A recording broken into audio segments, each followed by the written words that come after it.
Félix Tshisekedi itinérance na ma province oyo alingi azonge la mission d'itinérance na ma province biso na ngambola biso toza na ba question ya kotuna na lingana tokoloba ngo bitambola tambola bokolimbisa Félix Tshisekedi na ngambola alingi azonge la bitambola tambola na ba province lolenge asalaki na oyo yo ekokaki itinérance yango Félix Tshisekedi akolinga kosala yango mpona bacalcul personnel to mpona koloba makambo etali intérêt ya mboka akokende pour nous créer encore de nouvelles polémiques à travers ses propos parce que déjà ayebaka koloba te to ezali nini. Chers amis, reprise de ces missions-là d'itinérance, ngana kolinga kotuna Félix Tshisekedi quelques questions. Avant tokende na ba élection to après ba élection Félix Tshisekedi abandaki mission d'itinérance oyo atambolaki na plusieurs provinces et sika oyo akendaki kotalisa biso na ngambo na ye kalingi a changer constitution d'ici janvier asalaki biso promesse d'ici janvier akokende bongo ko changer constitution akotia akonommer en fait quelques personnes oyo bakosala étude ya constitution ya sika oyo ye akopesa biso azokokende kosala yango pour des objectifs politiques ou azali kokende kosala yango po azongela likambo ya changement ya constitution ti lelo ngai eloko ezokamwisanga constitution oyo Félix Tshisekedi alobaki il faut changer yango po Congo ezolingi ekufa mpona changement ya constitution nano esalami te Félix Tshisekedi akanisaki biso alobi na biso constitution ezali kokanga mboka mission na ye d'itinérance wana elekaki ezalaki po akanisa biso lolenge nini bakokende kosala nini kochanger constitution parce que mboka ezali bloqué na constitution. Mais comment la même constitution te mokolo ya lelo ezali kokamba toujours Congo? Comment la même constitution pas encore changé pour que mboka ait avancé, mais ma mécanisme nyonso ya contrôle ya gestion eza kotalisa biso miyibi constitution wana moto ezali ko bloquer Félix Tshisekedi akanga Nicolas Kazali constitution oyo nde ezali ko bloquer bango mpona koyiba mbongo ya Congo te. Félix Tshisekedi Yohani Mutembezi sikoyo botuna question na Félix Tshisekedi itinérance oyo asalaka liboso résultat nini epesaki et Félix Tshisekedi sous Chivas akei kosala promesse na bandeko na biso ya Kasai akomi kuna Yohani Mutembezi Mutambashi soki Mutambashi Félix Tshisekedi akei kuna na Kasai asali bango promesse pendant itinérance na ye wana alobi na bango alobi ndenge na ye boye nga nazokokende mais soki nakei nakotindela bino molimo mosantu oyo ekoya kobongisela bino kalambambushi soki kalambambushi ebongi te nga na bino tokozala na décembre nakoya koyebisa bino bobambanga mabanga mandeko nanga Félix Tshisekedi alobi asali promesse na bakasayen en dehors ya promesse ya changement ya constitution oyo ya keina ko réaliser te asali promesse mpona makambo etali kalambambushi ayebisi bango alobi cette fois-ci soki babongisi yango te ntango nga na koya awa bobambanga mabanga moto ya lolenge wana aza moto oyo akotia lisu matoi oza koimagine province ya chef de l'état mpona bazwa courant po chef de l'état ye moko aya na kati ya province wana nde bazwi courant bandeko ezosalanga pasi je suis très choqué ya kotala ndenge Congo ezokufa biso toza koobserve tovandi na ngambo na biso toza kotala Moto ya qui koloba biso makambo lokuta ya cela quelques jours. Les lois sont dans lisusu pour na koloba biso même mensonge. Avant Félix a dans la mission d'itinérance na ye sengeli azonga na no la ba o edekaki. Pour Félix on dirait mémoire na ye face à nyonso. On dirait mémoire na ye effacé déjà qu'il y a outa ko sala mission d'itinérance et awa ezali continue na lisusu sala mosusu. Félix commence d'abord par répondre à cette promesse. Réalise d'abord cette promesse. Oyo osala ki na bakasayen nde tokoya sikoyo pour que toi avancer autrement.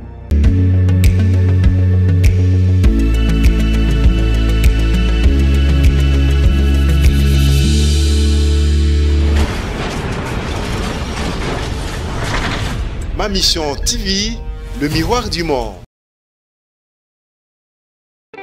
C'est la télévision des pro-Congo. C'est la plateforme de tous les patriotes avec les infos à temps réel. Vérifié, vérifiable, sans trucage avec Maman Bibi Kapinga. La maman de tous les pro-Congo. La louba révoltée. Toujours va vérité pour l'élé, pas de compromotion. Et si Kato Zwaka, ma solonion, Soyamboka Congo. RDC, ma mission TV. Plateforme Yaba Pro Congo, ma mission TV. Paezongate, ma mission TV. Ilongo na mama Abupia, ma mission TV. Et si Kato Zwaka Basango ya solo, ma mission TV.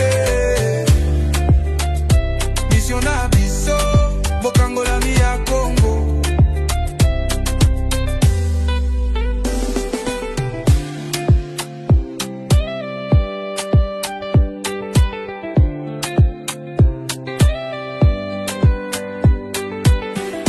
Mission Abisso, Bokango la Mia Congo.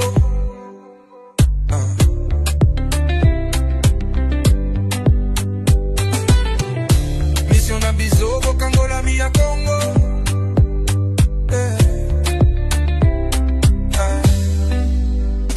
Mission Abisso, Bokango la Mia Congo.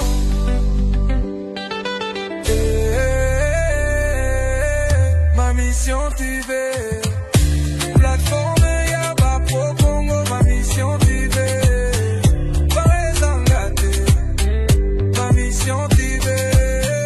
Elongo na mama Abupia, ma mission TV. Et si Kato Zwaka Basango ya solo, ma mission TV. Mission Abisso, Bokango la Mia Congo.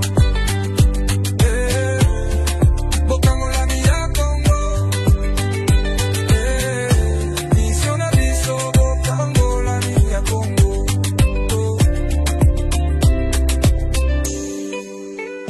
Mission Abisso, Bokango la Mia Congo.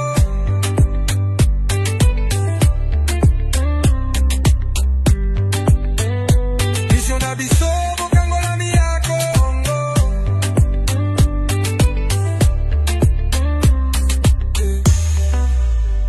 Mission Abisso, Bokango la Mia Congo.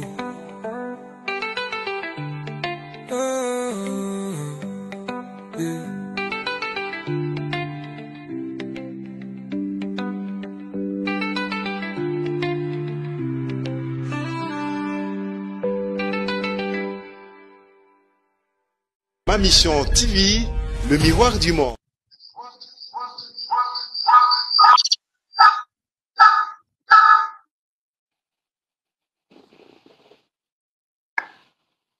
Les Pro-Congo, bonjour, bonsoir et bienvenue dans cet espace de Pro-Congo. Na bengi bino lisusu boya ebele na pokwa lelo pour que tosolola makambo etali bongo mboka. Bomoni na titre na biso totie arrestation ya mwana mboka lisanga bonganga eza lokola Félix Tshisekedi alingaka nyonso tomema na télévision et biso pesa la biso bien soki tomoni ba information boye surtout nga et c'est pensaranga penza ya boya na télévision pour koloba vérité ya makambo nyonso ya Félix Tshisekedi bandeko balandi ya maman Bibi Kapinga na retrouver audio ya mwana mboka Mutamba oyo na ngambo na ye azalaki koluka ko corrompre po akoma esika azalelo parce que biso nyonso tozalaka toujours wana o l'élévation ne vient ni de l'Orient, ni de l'Occident, mais l'élévation vient de l'Éternel. Constant Moutambe est un jeune, d'ailleurs même, à Bundi, Poakomawana, à Betelabiso Lisolo et à niveau nae. Moi, je parle au même niveau que Félix Tshisekedi. Ben, vous savez, moi, je construis Kojek, ce qui nous GEC, je ne suis pas héritier comme Félix Tshisekedi.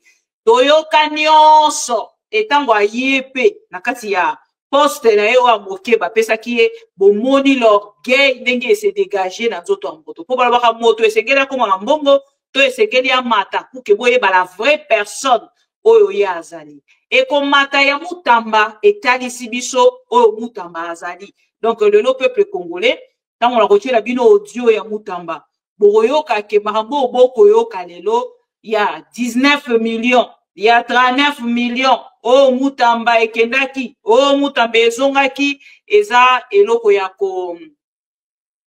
yako banda koluka koluka preuve ya makasi kutute. Po preuve ya makasi esi natalisi bino. Natalisi bino preuve ya makasi, o ezali Senaref, lettre tope mokanda ya Senaref, o Senaref atindaki na ngambo ya primature pona kotalisa mbongo oyo Mutamba kendaki ko verser na kati ya société créée, compte créé à 8h le 16 avril à 8h et na 16h bakendaki déjà na kozwa mbongo ya ebele penza. Chers amis pro Congo, awa na zongi pour que totalisa bino à travers l'audio les propos oh, déjà bandaki ko tenir lokola homme politique soi-disant conscient oya koya pona changement ce qui boyoki déjà Mutamba à travers cet audio beaucoup comprendre dans ngambo na bino que Mutamba n'était pas déjà un homme ya la confiance. Il a été récompensé par Félix Tshisekedi vit cet audio boyoka déjà que même le lien que Mutamba a avec Félix Tshisekedi aujourd'hui Mutamba ne sera jamais arrêté. Ça, je dois quand même vous le dire déjà. Le lien, audio, le lien que Mutamba a aujourd'hui avec Félix Tshisekedi, il n'y aura pas d'arrestation. Mais on a vrai. Nous dégageons nos énergies pour la Mutamba, mais nous devons retenir quelque chose à travers cet audio que Mutamba ne sera pas du tout arrêté ou interpellé, inquiété, jamais. Parce que ça l'a dit, n'a Félix Tshisekedi. Bokoyo kayango à travers audio. Donc, on sent qu'il appelle Ikambo Félix Tshisekedi. Boyebi Félix Tshisekedi a outi ko promettre biso ki azali ko zongela ba voyage na kati ya ba province ndenge a utaki kosala. Azali ko zongela yango akokende koloba nini na komontaki mukie pona yango lobi lelo tokozonga un peu na kati na yango avec des vidéos ya ba maman na biso ya Kasai o bazali kotindela Félix Tshisekedi message et tokozwa vidéo ya gouverneur ya Kasai o ya Kitakiti na kati ya province ya Kinshasa pona kokende komona premier ministre Judith Suminwa pona kotalisa ke promesse ya Félix Tshisekedi et se réalisa té. Je pense que ma point wana mi balé mi satu yango de tokolobela na poko ya lelo na première partie na biso. Chers amis, mbote encore une fois na fongola commentaire pour nazo mona bino te na ngako mona bino to solola ditiko ta ke sala ranga bien. Banani bazali lelo na ngambo ya commentaire nazali komona ndeko Alain Esanga nazali komona ndeko Fani Mtsukula Anza Mona Ndeko Baraka, MKS, bonsoir. Bonsoir Clément Lungu, bonsoir Bekazoa, Serge. Bonsoir, bonsoir, bonsoir Germain Izampi, bonsoir Ndeko Guy Florent là-bas, merci Yaya, bonsoir Arlette Kanga, bonsoir Nana Nini Soussou. Pro Congo JT 550 et lelo ezali mokolo ya munene pona moko abiso na kombo ya ndeko El Pichaka aujourd'hui c'est son anniversaire et na banza te ta na meka ko silisa biloko nyonso ezali kokende bongo na kati ya machine ayo ka motema li kundute tokopesa ye e ba basoué na ye oyo azali ko mérité na ma mission TV azali moko ya ba pro Congo ya tongo donc azali moko ya ba pro Congo ya tongo et lelo ezali mbotama na ye na bombaki photo na ye pour que totia yango tout à l'heure ensemble na ba pro Congo to souhaiter ye joyeux anniversaire mbotama elamu mokolo malamu ndeko LP chacun moko abiso ba pro Congo conscient et j'espère que si ka azali quelque part azali kolanda biso na ma mission TV na rendez-vous ya ba pro Congo o nyonso tukutani mokolo alelo donc tokosala ye yango avec une photo et tout kaka ndenge ezalaka pona kosala ye esengo tolobaka mokolo ya mbotama ezalaka moi na koloba moko ya plaisir to salaka bandeko balandaka biso à travers ma mission TV et tolobaka bandeko nyonso boyebi te mbotama na yo ezali mokolo boye mbotama na yo ezali ndenge to salaki na ndeko mon premier et okoki kobenga biso okoki kotindela biso message na koloba ngo na ba pro Congo hein des gens qui ont des badges wana ezalaka vraiment exclusivité pona bato bazana badge bato bazalaka na commentaire boko mona ya zali na couleur na barre moko ya dollar nde bato wana to souhaitaka joyeux anniversaire to réserver en fait rubrique wana pona bandeko bazana badge ya fidélité et pona kosala ka bango plaisir pour encourager bango encore une fois ya ko garder fidélité na bango na ma mission TV le miroir du monde bandeko balanti ya maman bibika pinga to like vidéo to partager to like vidéo to partager pour que to banda makambo na biso ya mokolo ya lelo. Pendant ce temps na rotia moi transition moko les temps bandeko to like belle vidéo et na ngambo na biso to kozonga pour que to continuer. À tout de suite. Pour notre paix, qu'est-ce qu'on doit faire? Il faut lui faire la guerre. Et je l'ai dit, je le redis ici. Je vous le dis parce que j'avais réservé, j'ai fait une interview ce matin avec une chaîne étrangère, j'ai pas voulu le dire. Je l'ai dit, j'ai réservé la primeur au peuple congolais, à Tchangou tout à l'heure, et je le dis à la première chaîne congolaise ici, chez vous. Merci. À la moindre escarmouche,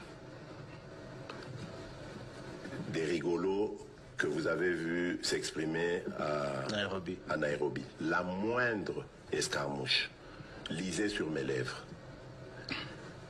Je vais réunir les deux chambres en congrès, comme me le recommande la Constitution, et je vais leur demander l'autorisation de déclarer la guerre au Rwanda. Je le dis et je pèse mes mots, parce que je suis même prêt à cela. Et aujourd'hui, on n'a même pas besoin d'envoyer des troupes au sol au Rwanda. De chez nous, nous pouvons atteindre Kigali. Pourquoi seulement maintenant, pas hier? Parce que j'en ai marre. Ils inventent cette parodie d'opposition. L'Alliance du Fleuve Congo. C'est Charlot qu'on a vu la chose à Nairobi pour repositionner le M23. Donc vous comprenez que j'avais eu toujours raison de dire je ne parlerai jamais au M23 parce que je sais que ce sont des pantins que Kigali place et déplace comme il veut. Je sais que c'est vous les Rwandais qui êtes derrière. Maintenant, ça suffit. Et j'ai dit aux Américains, ce que je vous ai dit, ce que j'ai dit devant le peuple à Tchangou, je l'avais dit précédemment, parce que par respect pour les Américains, j'ai dit voilà, vous voyez que Kagame se moque de nous, je vous l'avais dit. Il se moque de nous. Maintenant, il faut qu'il y ait quelqu'un qui se lève pour l'arrêter, et moi, je suis ce quelqu'un-là. C'est pour ça que je dis. Je le redis ici. C'est pas une blague. Cette histoire-là, comment on a une sous? L'Alliance du Fleuve Congo. Voilà. Soki na yoki ke bazui localité moko. To babeti lisasi congolais moko akufi. Moko, pas deux. Moko. Je réunis les deux chambres du Parlement en congrès. Je dis, Bopé sans autorisation, parce que c'est la Constitution qui le dit, je commence la guerre contre le Rwanda. Je vous le dis ici, beau de retenir en haut. Si ça se fait demain, et pour ça les maladies. Donc si ils osent faire ça demain, mercredi, pendant que les Congolais seront en train d'aller voter, la Chambre sera réunie en congrès. Les deux chambres seront réunies en congrès pour me donner cette autorisation. Et jeudi, je fais feu. Monsieur le Président, parle. Voilà. L'homme de jamais, aloba na biso, makambo ebele penza, soki tobi to banda kozongela yango lelo tokolala na plateau oyo. Tokola mukati mukoloni ni na ebite. Alors, auti ko annoncer te azali kozongela mission na d'itinérance na kati ya ba province ya République démocratique du Congo. Akolobela nini, azako kende koyebisa bango nini, tokosolola yango tout à l'heure. Mais avant d'avancer, bon permettre nga ngabetano lisolo ya vie sayo. Ah, vie sayo bakangi mukolo ya lelo. Tokotia photo na ya en grand pour que bande ko ebele bamon. Vie sayo yo wana. Bande ko mosuna ngambo la bango ba retourna question ba koloba ah mama bibi kapinga.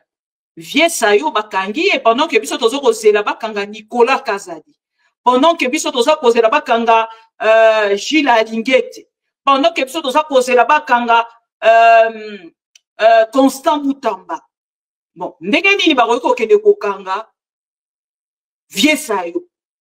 Vie sayo pas plus tard que quelques mois abandaki kolela azoloba na ngambo na ye mais naza na problème na lokolo mi filma kutu na kilote. Bon, biso tobenga yango kilote depuis na ya poto tobenga yango short. Mi filma na short na ye azotalisa lobi azali na pota na likolo d'ailleurs même babwakeli ye mbasu et na mbasu wana babwakeli ye esengeli basunga ye pour qu'il sala nini à se faire soigner azana mbongo te. Vie sayo l'ancien ministre ya sport Vie sayo n'a pas épargné. Vie sayo malgré poste wana azalaki nango. Vie sayo a décevoir ba Congolais. Vie sayo sans position. Et lelo na ngambo na biso na bino tozu information que Vie sayo a été arrêté na journée à lelo.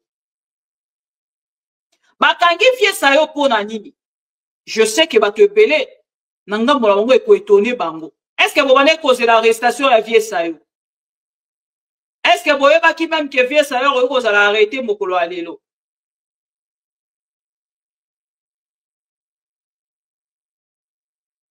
Est-ce que boyebaki que Vie sayo bakokanga ye mokolo ya lelo? Est-ce que biso pena ndenge tovandi awa na kotala makambo ezolekana na Congo tobandaki kozela arrestation ya Vie sayo? Boyebisanga na ngambo na bino, est-ce que tobandaki kozela arrestation ya Vie sayo? Arrestation o biso tobandaki kozela, est-ce que ezalaki ya Vie sayo?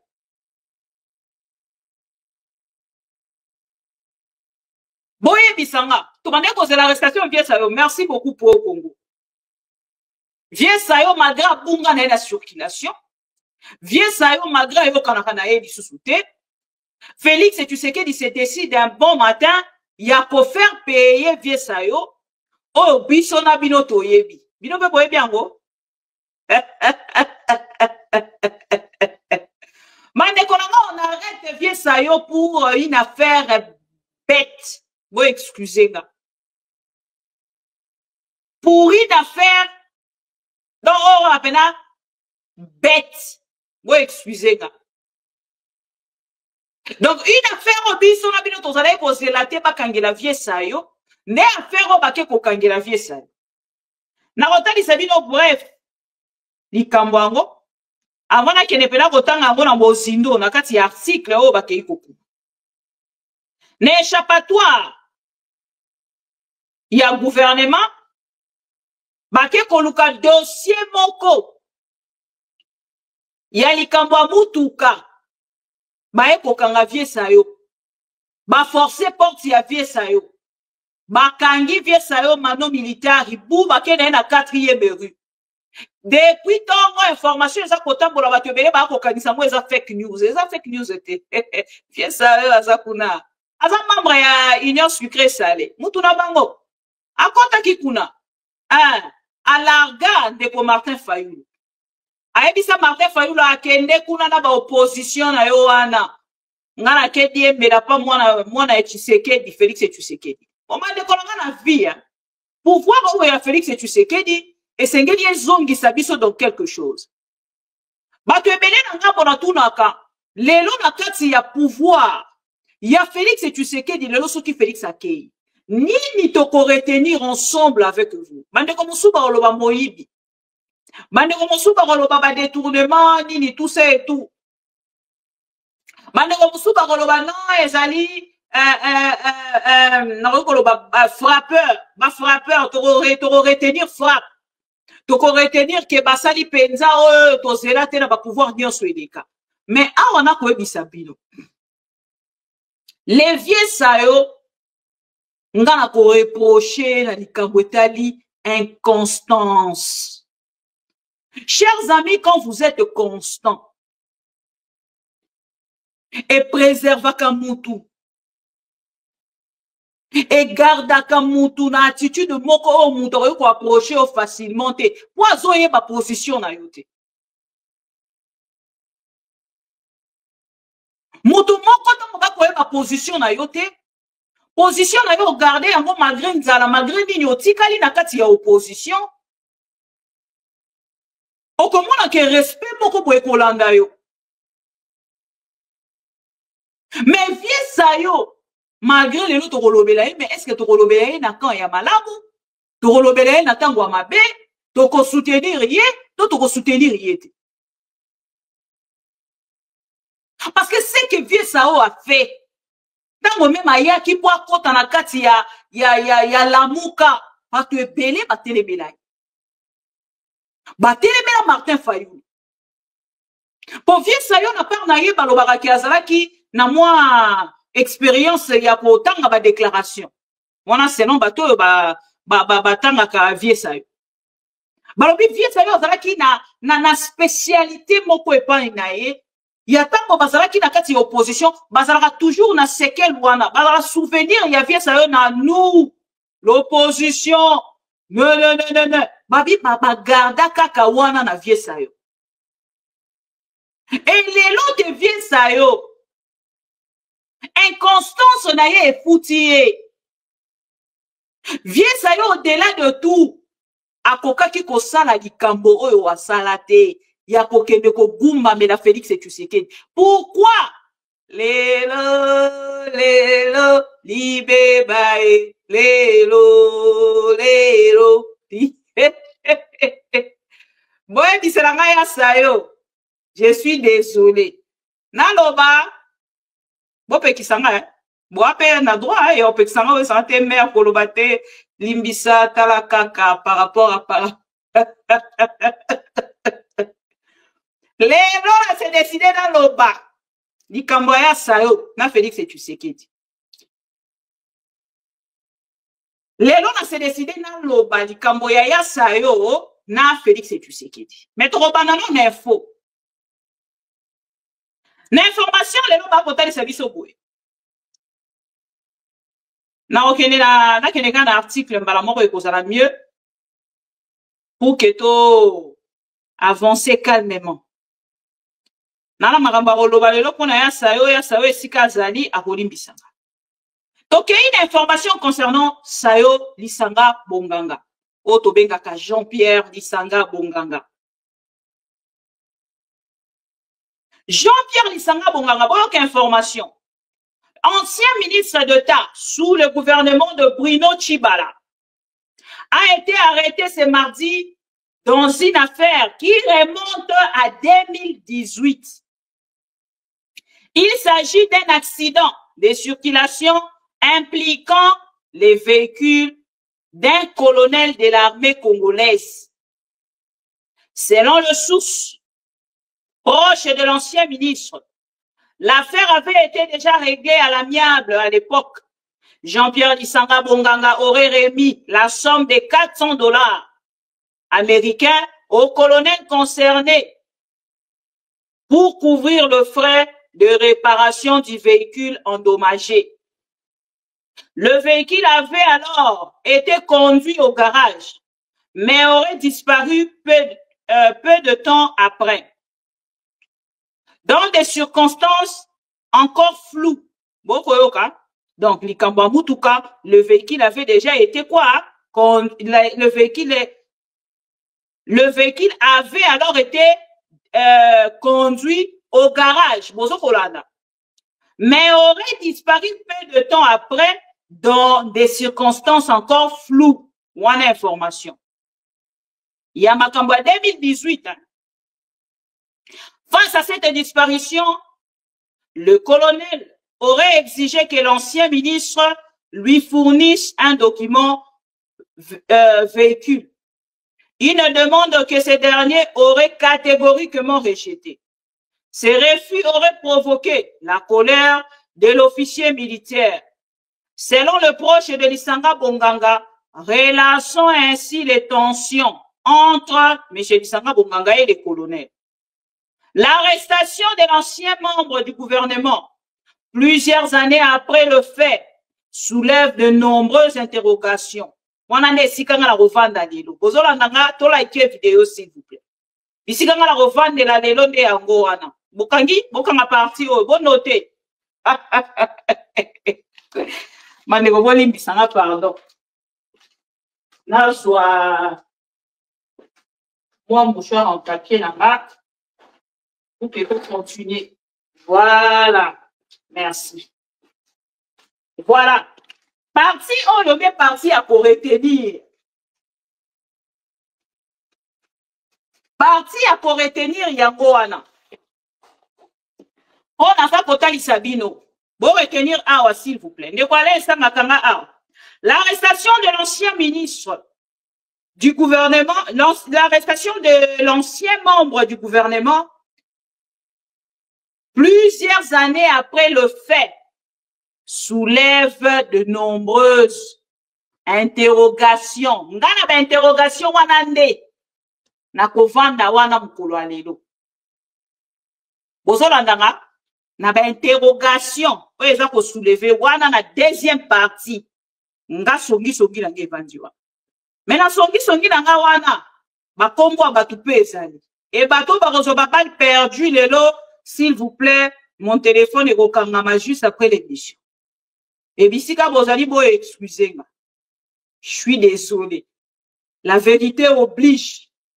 Na koloba lelo vérité ya makambo alisanga bonganga na Félix Tshisekedi.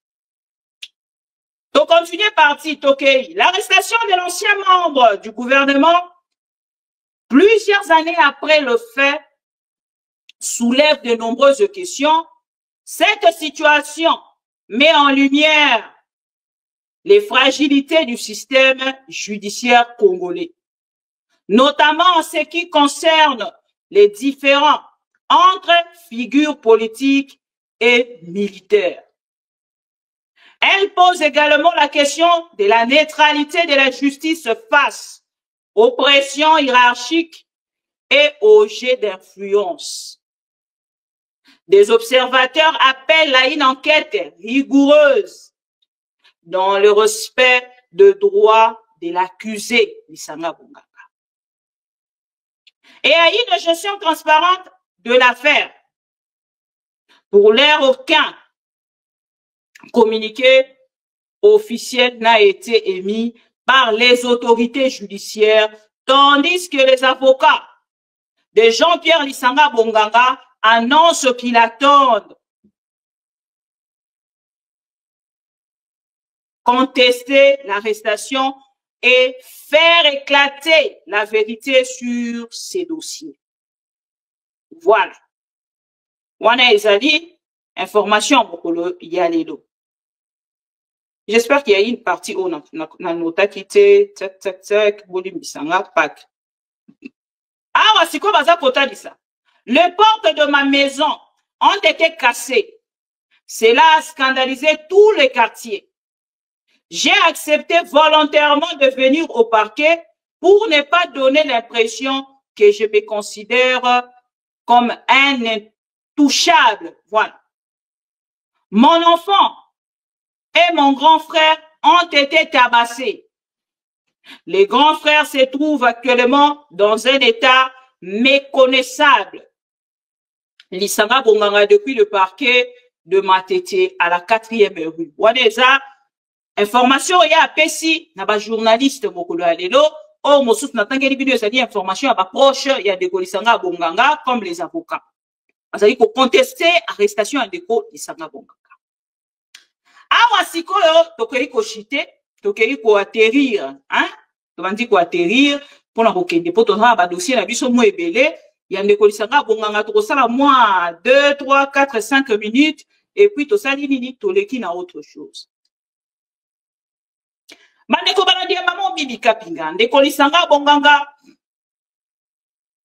lelo bolimbisanga bomba mabe ndenge balobi likambo ba question to pe ba interrogation o tozali na yango o ba congolais bazali na yango nga pe nazali na ba réponse na ba question mususu ba question mususu ekotika la tozali ndeko Lisanga Bonganga tango akobima na prison pona bandeko bayebi te l'affaire Lisanga Bonganga Félix Tshisekedi ezali ko daté na lelo te. Bon, ça ne date pas d'aujourd'hui. Pour 5 Sarah français, Nadinga, les Arabes, moi, passé, mais bon, vous comprenez, Ranga.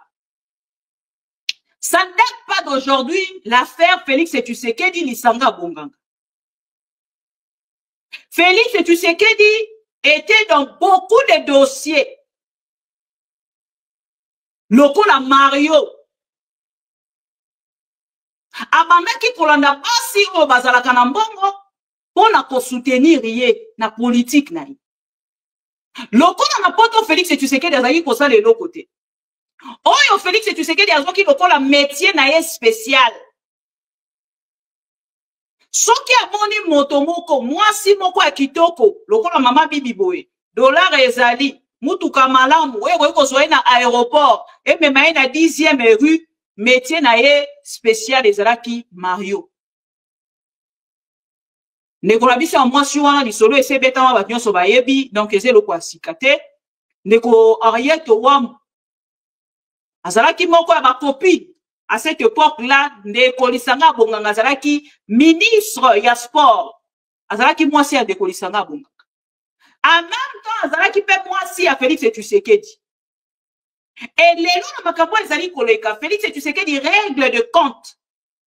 Et ça, on a dit que Denise Nyake, oui, bambanda nyonso, bambanda koutoute, parce que c'est lui qui profitait, en fait, derrière ces femmes-là, n'a pas autorité congolaise à cette époque-là. La vérité des Boumaranga. Et Félix Tshisekedi aujourd'hui, a s'est décidé pour régler ma compte. Boyo karaba ma solo et bébé betama. Boyo kali solo pe yande konabiso, kombo susunani, kombo ezoki manga. Gisèle Mpela, Toyoka Peli Solo, il y a Gisèle Mpela. Félix Tshisekedi a zoé na maboko ya un politicien, il y a époque, il y a Joseph Kabila. A zoé na maboko ya ancien politicien. Bon, ancien cadre, il y a FCC et puis PPRD. Voilà. Azwaye na kati ya maboko ya ndeko wana nakotanga kombo na ete posona natanga kombo na telefone yegolela tozwa information ya ndeko José Makila ye moto azalaki na ndeko Gisèle Mpela confirmé et Félix Tshisekedi profité na sima ndeko José Makila bolimbisanga na prometteur le onotanga ba kombo abane kolekana na sima ndeko José Makila azoko lia mbongo José Makila et ya Joseph Kabila na sima ya Gisèle Mpela alia kambongo kuna lolenge moko alia pe bon potopoto eza mwa makasi tanga kombo ancien gouverneur de la ville bino mo tanga kombo ancien gouverneur de la ville na nzela ya Denise Nyake et na kati wana nde Félix ande ko kongola bambongo epa babasi wana pour que ye à vivre et lelo nanga munaye akenda koluka kokanga ancien gouverneur wana koluka kobotola ye mapangu na ye merci beaucoup pour Congo JT 550 kobotola ye mapangu na ye abanda kolanda ye tia lukisaka kanga ye tout ça et tout et kosala ke ngobila ye kolobelo komoko wana na télévision o atiki banyongo boye na boye tout ça et tout pona baluka ngambo la bango bakende na kokanga ye mais simba kite ye pesi ami yebela tongo akenda et lelo ngambo a Félix Tshisekedi atali na ba ex nyonso wana ya bamakambu na ye, pe mwasi na ye, tout ça et tout. Preuve, ndeko Ariete Ouamu, te mokolo ya lelo, bapesa ka ye poste te. Félix a rancunier, ya kanga kakanda, soki akangi kanda vandi na kanda wana. Moko lipisangi eza pena makamoko eza privé. Mais ce qui n'a rien parce que c'est le comportement de Félix Tshisekedi qui nous fait aujourd'hui révéler tout ça au peuple congolais. Pour vous faire voir aujourd'hui la personne qui gère le Congolais et les Congos. Tant qu'on a le pouvoir est dans la rue et le pays par terre, Félix aza komema makambo ya chambre, makambo tobenga makambo ya kuzu, makambo ya vie privée, azotia na table ya gestion publique. Et c'est ce qui nous pousse aujourd'hui, il y a quand il s'appelle peuple congolais parce qu'elle est là, pour quand même pour humilier Motoloko la disanga bongangate, malgré qu'ils ont ma bilu à bateau ya union sucré salé, pour na o etali, mutuka moko boya tutaka, il y a un ancien, ce qui y a un militaire, et les lots militaires wana, à 8 ans, monsieur suppose que mora madame pas Félix Tshisekedi veut régler des comptes contre de Kolisanga Bonganga. Le problème n'est pas là-bas. Le problème, c'est Félix Tshisekedi qui règle de compte à Lisanga Bonganga. Parce que Ndeko Lisanga Bonganga, malgré sa situation aujourd'hui, Ndeko Ariete Ouamu va continuer à causer la bonne relation, je ne sais pas plus, mais va continuer à bonne relation. Ndeko Lisanga Bonganga s'est retrouvé dans Katia regroupement. Il y a Ndeko Ariete Ouamu, tant qu'il y a consultation, il y a union sucré salé et pas il y a Kabouya. Ndeko Ariete Ouamu a commis mokonzi et Ndeko Lisanga Bonganga se soumettre le corps en motoye car on a parti na e ko sangana la kati wana ya union sucré salé parce qu'il se sentait très mal à l'aise à mon que maman Ariete Ouamu azali kuna mais il a za ko critiquer Félix Tshisekedi na suka nango union sacrée mêlée. C'est là où je parle de la constance parce que constance yangonde ezali ko mema mutu. Il y a quelqu'un de comprendre. Vie à l'objet. Donc, comment dit constance, ça rappelle la patience. Et ce que zangi yango, bon motono est comme polele. Et c'est ce qui se passe aujourd'hui dans les collaborations Lisanga Bonganga. Pendant qu'il y a des détourneurs, beaucoup de monde en justice, il y a des poids, des mesures. Mais si quand on dit ça, tout le monde en justice est frappé par voleur, par frappeur. Mais justice, on est à frapper un Lisanga Bonganga qui n'a plus de moyens, qui avait même un problème avec son pied, ce qui sa jambe gauche, ce qui droite, n'a pas n'a qui même pas la possibilité pour se faire soigner, bon mon qui moutoaleka qui même la télévision. Pour qu'il senga, ba sungaye, motokomiti na niveau akoya kolukali sungi na télévision. Vous l'arrêtez aujourd'hui pour un conflit qui date de ce qui combien d'années? Non, ce n'est pas ça le problème. Yalisanga, moi je dis toujours la vérité. Problème wana ezali colonel wanate.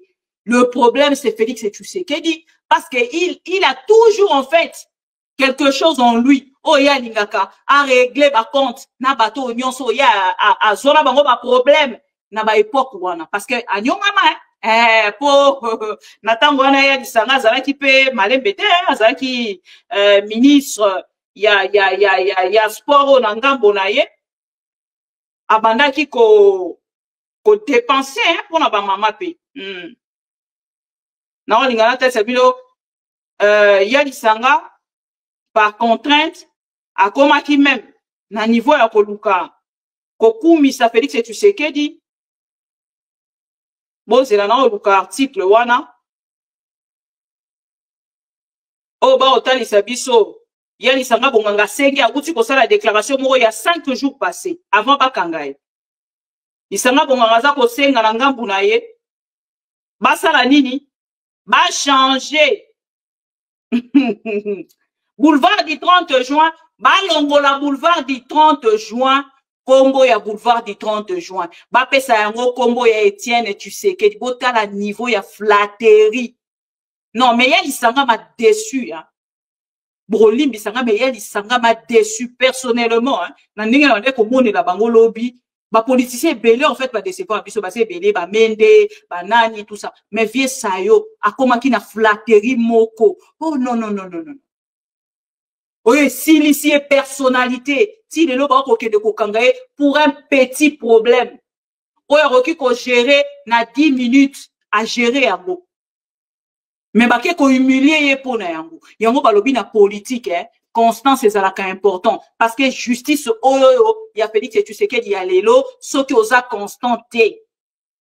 Oza inconstant loko mutamba résultat na ona suka et kozala loko ya ndeko na biso lisanga bonganga. Wana kuna ndeko lisanga bonganga. Espérons que na kati na bango kuna na union sucré salé bakosala keye zongi na téléphone allo mais boni botika ya lisanga za na ba problème na yemoko personnel botika tout ça et tout ya lisanga comme il niveau baba kelemba sou aza le premier politicien oh baba kelemba sou tout donc botika likambo wana e kozala na nanité to kesi ko na likambo ya inconstant mutamba. Inconstant mutambalanga munaye. Inconstant mutambalanga munaye. Bon, c'est la fin. Asala, appel téléphonique, moko oyo agade ko solola na batu, ya seni. Courage na ya, bon, c'est la pardon, tope sanon courage na ya. Courage ya sayo, eza vie à moi la mobali, eza chemin oyo ponaki, kozalana Félix Tshisekedi, bonne continuation. Bonne continuation. Biso to ko continuer na combat au pour na ko isa Félix Tshisekedi. Donc ce qui a bimisio, je pense que ozala sous 3 fois flatteur oyo ozali. On recommande sous 3 fois flatteur. Ya oyo ozali déjà. Mais courage. Eza vie à moi la mobali, moto na moto azana chemin na ye oyo ya azomona ke e kozala malamu pona ye biso to pesi yo bonne chance et courage. Na yo oza mona mobali bunda okokoma kaka. Entre-temps toye sikoyo na inconstant mutamba. Inconstant mutamba ça l'appel téléphonique. Oyo na part na ye azalaki enregistré. Nanga po inconstant mutamba aye kotalisa biso ba révélation. Oyo na part na ye ya lien oyo azali na yango na Félix Tshisekedi. Je sais que bato bakoloba mais mama bibi et bongo est-ce que yango delingi koloba ke détourner mbongo bande konanga bakokanga constant mutamba te. Banani balingi to cha mbongo. Boromona même pas un procès. Banani balingi to cha mbongo. Nanya lingi appareil nanga to cha mbongo. Pona yebisa bino ke constant mutamba kozala akokanga mate. Nani alingi? Oyo alingi acha mbongo to cha mbongo pona konzima ke constant mutamba bakokanga ete. Naza prête. Ngana reparler kaka une émission. Yo tche 1000 €. C'est bon? Yo tche 1000 €, ngana parier une émission. Non, ça là une émission directe. C'est bon? Boza d'accord nanga? Bo se manifester ba paningi ba parier nanga pour que tolo ba ke constant mutamba bakokanga ete. Oyo aza prêt. O tche 1000 €. Nani ache 1000 €. Oche 1000 €. Électronique abino aboy. Jean-Claude Matiti. Oche 1000 €. Et puis 1000 € on ngande fona simba. Oui. Ngande fona simba ngo. Na pesa kombo oyo rotinda.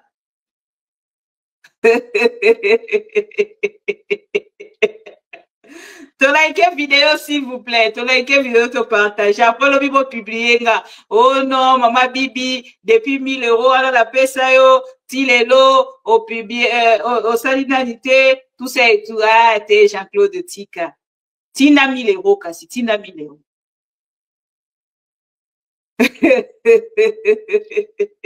Tina 1000 €, comme ça, la simba, tozeli. Ceux qui va kangi mutamba, nga la zongi sedio.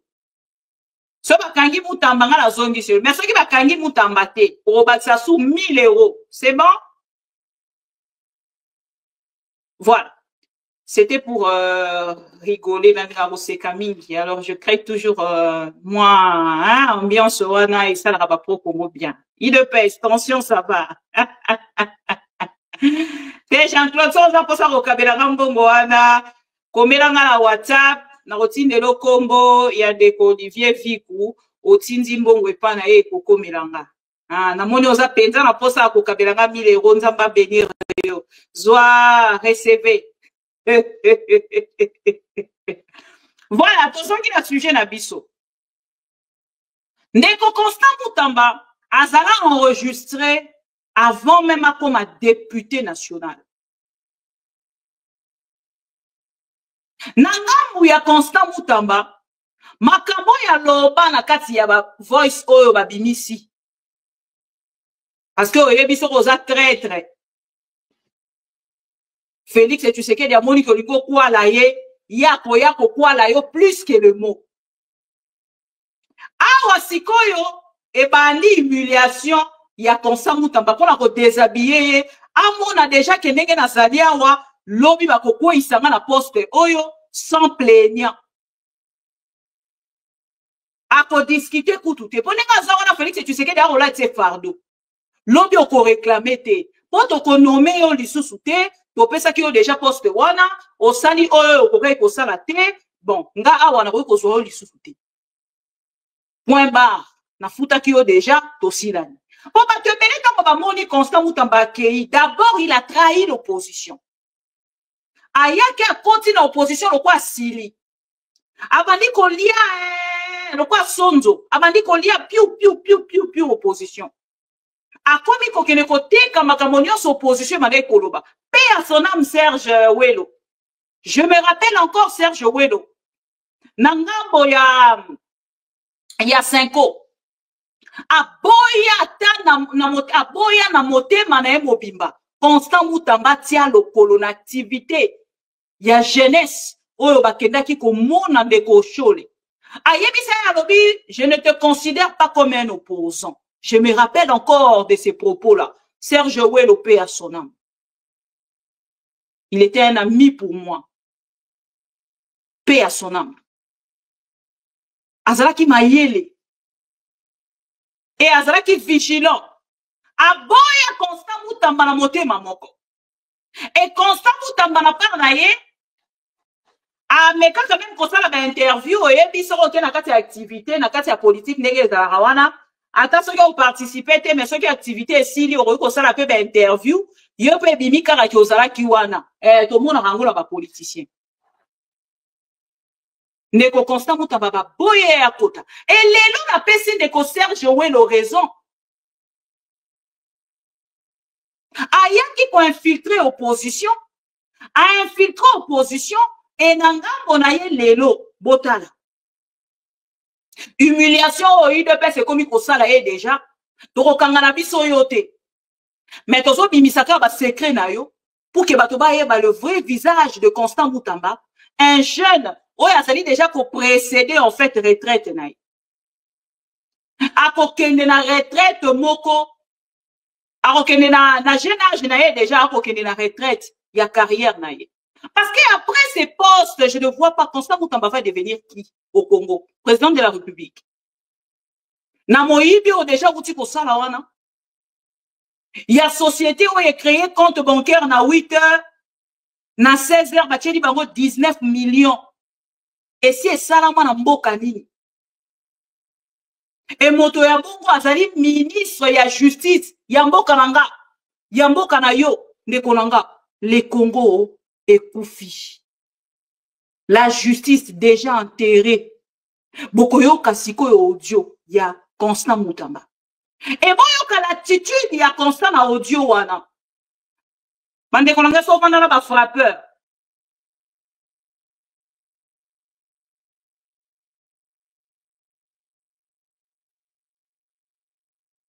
Hein? Et si on vanda na ba frappeur. Boyo kasiko. Ne woke là. Voilà. Boyo kasiko yo Constant Moutamba. Audio na ye oyo. Il est 20h58 hein. Namboka nanza. Ndekwana kende golala et lobia okende busala. Boyo kasiko audio ya Constant Moutamba.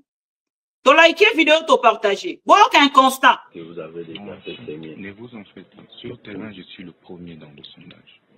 Vous pouvez faire le sondage. Je suis le premier, même ici dans la cité. Le problème, c'est il faut un plan B. Non. J'ai besoin d'un plan B. Ça veut dire me rassurer un package de voix. Non. Pour ne pas être surpris. C'est à vous de me dire, au niveau national, je pompe autant, au niveau provincial, je pompe autant. Et puis, moi, je vais beaucoup vous aider, vous allez aimer, papa. Vous voyez, beau m'a dire de l'autre, du questeur, c'est moi qui l'ai placé. Vous voyez? Donc, je suis en contact permanent avec les directeurs de la CNI. Jusqu'à maintenant, je parle avec les questeurs. Vous voyez, parce que nous avons le même regroupement. Mais je me dis, je n'attends pas que ça vienne de Kinshasa. Vous voyez, on ne sait jamais ces histoires ici. Vous voyez, papa? Ça peut arriver comme ça, oh non, c'est trop tard, oh c'est ceci, on ne sait jamais. Je veux finir mon histoire ici à Dubaï. Quand les résultats montent à Kin, c'est beaucoup de voix directement. Vous voyez? Comme on ne sait pas contrôler tout, vous voyez, nos jeunes gens là, au moment où je vous parle, les députés sont déjà à l'intérieur. J'ai croisé certains vers qui s'envoient et tout pour corrompre les jeunes gens là avec les machines à voter. Je les ai tous croisés avec l'argent. Alors, moi je ne voudrais pas rester en marge. Au lieu de traiter avec eux, moi je traite avec vous directement. Donc ce qu'on peut faire maintenant là, alors, on vous pompe 5 kilos. Ou si vous avez quelqu'un de sûr, aussi à Kin, il peut passer chez ma femme et on lui donne vraiment discrètement. Vous voyez, d'accord. Pomper juste les voix. Je donne d'abord 5 kilos, alors, et puis juste le soir ou demain matin, quand on compare, quand on a les résultats consolidés de votre part, on sort de tout. Je donne encore 5 kilos. Bon, c'est-à-dire, vous n'avez pas bien parlé avec Maître alors. Juridiquement. Bon, je permets.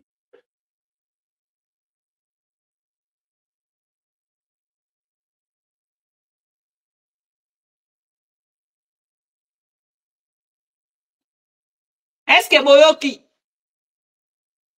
boyoki ndenge nini Constant Mutamba koma député national boyoki nazoka bato mosusu bazoloka voix eza te tout ça et tout bon matisa na bandaku parce que nga pe a nazoloka yango soki na matisi machine natie bafle na ngambo ya bafle nakangi micro nde naza koyoka yango matisa volume na yo matisa volume pour que ntango na kolobosa na la page s'il vous plaît matisa volume pour que oyoka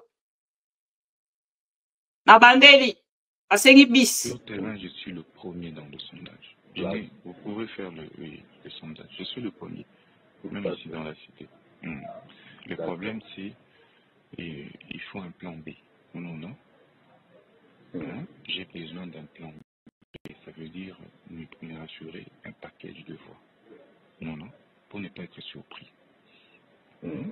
C'est à vous de me dire, au niveau national, je pompe autant, au niveau provincial, je pompe autant.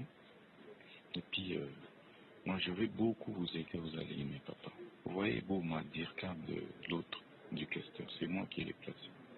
Vous voyez? Donc, je suis en contact permanent avec les directeurs de la CNI. Jusqu'à maintenant, je parle avec les questeurs. Vous voyez, parce que nous avons le même regroupement. Mais je me dis, je n'attends pas que ça vienne de Kinshasa. Vous voyez, on ne sait jamais ces histoires ici. Vous voyez, papa? Ça peut arriver comme ça, oh non, c'est trop tard, oh c'est ceci, on ne sait jamais. Je veux finir mon histoire ici à Dubaï. Quand les résultats montent à Kin, c'est beaucoup de voix directement. Vous voyez? Comme on ne sait pas contrôler tout, vous voyez, nos jeunes gens là, au moment où je vous parle, les députés sont déjà à l'intérieur. J'ai croisé certains vers qui s'envoient et tout pour corrompre les jeunes gens là avec les machines à voter. Je les ai tous croisés avec l'argent. Alors, moi je ne voudrais pas rester en marge. Au lieu de traiter avec eux, moi je traite avec vous directement. Donc ce qu'on peut faire maintenant là, alors, on vous pompe 5 kilos. Ou si vous avez quelqu'un de sûr, aussi à Kin, il peut passer chez ma femme et on lui donne vraiment discrètement. Vous voyez? D'accord. Pomper juste les voix. Je donne d'abord 5 kilos, alors, et puis juste le soir ou demain matin, quand on compare, quand on a les résultats consolidés de votre part, on sort de le tout. Je donne encore 5 kilos. Bon, c'est-à-dire, vous n'avez pas bien parlé avec Maître alors. Il aurait dit quoi? Bon, je permets. Voilà. Moto est qui vient au rêve. Naïf Sarabino toujours appelle Sarabino exemple. Il y a mon pépé. Nakati ya sachet ya eau vive. Maya au pire, babenga au pire na Congo. Bon moni sachet wana. So yebi yango te, je suis désolé. Mais so ko kenda na Congo, zakata na poto mais so ko kenda na Congo, sachet ya eau vive. Au pire, o babenga au pire. So ba tali ba sachet wana bana na biso na batekela rama ezare vimba. Siko yo tongo zo sombango okanisi eza mai nzoka batondisi nde mupepe bakangi tango zo kofina ezali mupepe ebimi nde yango Constant Mutamba atekeli biso mupepe ya 5 kilo na kati ya sachet ya eau vive elelo na ngambo na biso na bino tozo constater que Constant Mutamba azalaki un constant. Et n'a pas naïa bangé koluka kaka lidusu ya kobimena. Heureusement, nangambo ya Kabila, ba pesa e poste moko te. Pour déjà Kabila tanga rabato, Kabila a esprit, tika, kosakana na Kabila te. Kabila za esprit. Kabila telaka Constant boye. Malgré so sekana na kingakati, boyebi photo wana. Constant Mutamba. Mais, en tant que petit, yo a escroc. Constant Mutamba, ton Kabila, ya mele kingakati. Ya o kanzondra o kwa la Kabila. Nzonga ti Kabila o ya mbaye ya o tala ena esprit déjà ya petit, azalo mwana mukebo e maza frappeur. Kabila avait déjà l'identité de ces garçons. Bon, dans la machine, Kabila a préféré même nommer Germain Kambinga. A nommé Yves Kisombe, mais Constant Mutamba te. Parce que quand on a ma compétence ni, oh ya sala ki na yango. Malgré que ba Germain ngola ba Yves Ango, bazaka les oiseaux de même plumage. Pour bazape na kati ya groupe moko bazaka na bureau ya Constant Mutamba. Et lelo na ngambo na biso na bino pour comprendre que Constant Mutamba ne méritait même pas un petit poste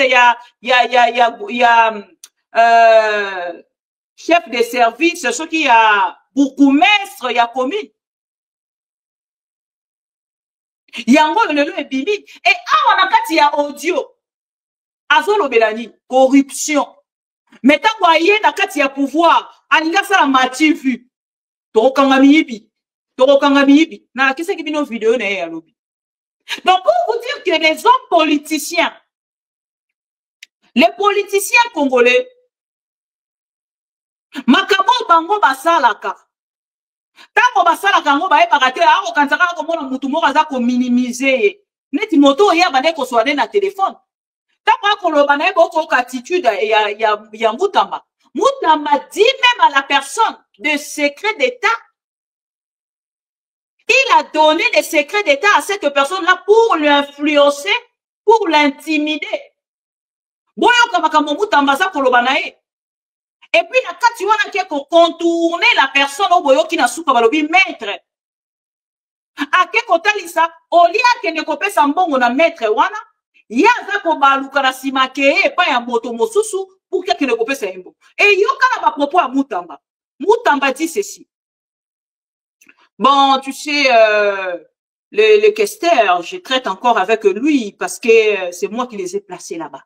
Wana na seni. Les opposants bakena ki na seni. Mutamba zali kotalisa ke ye muta plaça bango kuna. Kester, ba directeur wana nyonso bakenda ki obazo ki ba poste na tango wa Félix et tu sais que dit na tango wa Denis Kadima. Excuse. Aza kotalisa ke ye muta placer bango kuna. Pour l'orgueil de ces jeunes garçons. Aza ko ebisa ya lobi be tu sais ngana ko solo na bango bien. Mais yo za ko solo la bien na Kester. Comment on peut quitter na petit peuple? Oh, baza ko sala na kati ya province pour que ne ko corrompre bango pour que yozwa députation, soit disons que vous allez populaire. Et puis, à ça, quand il dit ça, moutouana, kenga sondage n'a ça déjà bon, hein, sondage n'a ça que je suis premier. Mais n'y a sondage n'a ça déjà premier. Mozo qui me repère ça 5 kilos. Ande comme ça, tout dit 5 kilos, ça dit $5,000.